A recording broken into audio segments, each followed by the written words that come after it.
Hi, I'm from NHS Tower Hamlets, and I was listening to your talk and just making a few notes, just trying to think to myself, why is this such a hard nut to crack? And I came up with kind of three areas where I think I've seen difficulties in information management.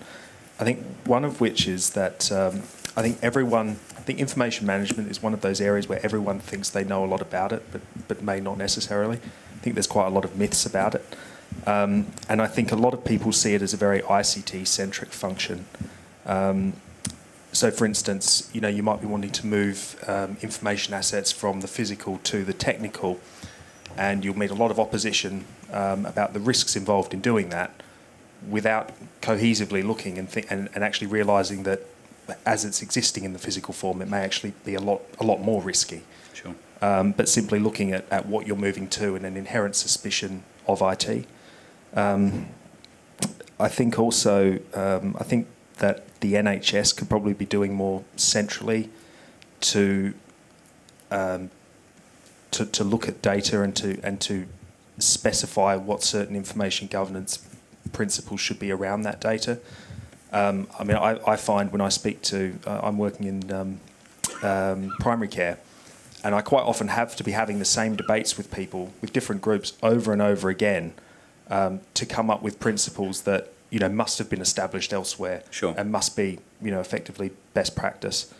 So we need to somehow get beyond these these kind of initial conversations with people who, with respect, may not really know what they're talking about, but are still in a position to make important decisions about that, and try to build some kind of foundation that we can move forward on.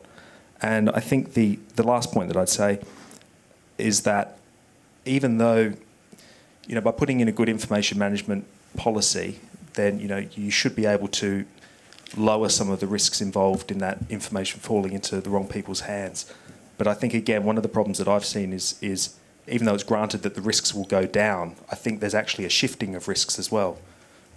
So, for instance, while you've got paper information, personal information about patients sitting on a clinician's desk with no one in the room and the door wide open, well, that's their responsibility if someone comes in and takes that and does something with it.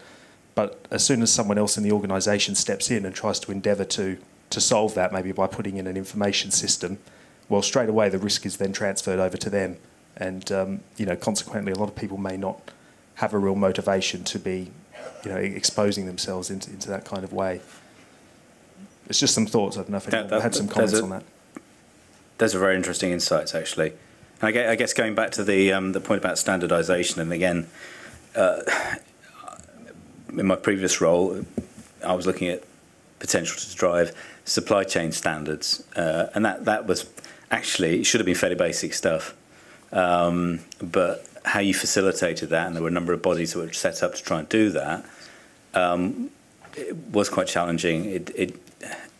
It's slowly gaining traction, but it is a very, very slow process. I can imagine, and I don't know what the answer is, but I can imagine trying to facilitate standardisation around the broadest unstructured types of data that we're talking about here.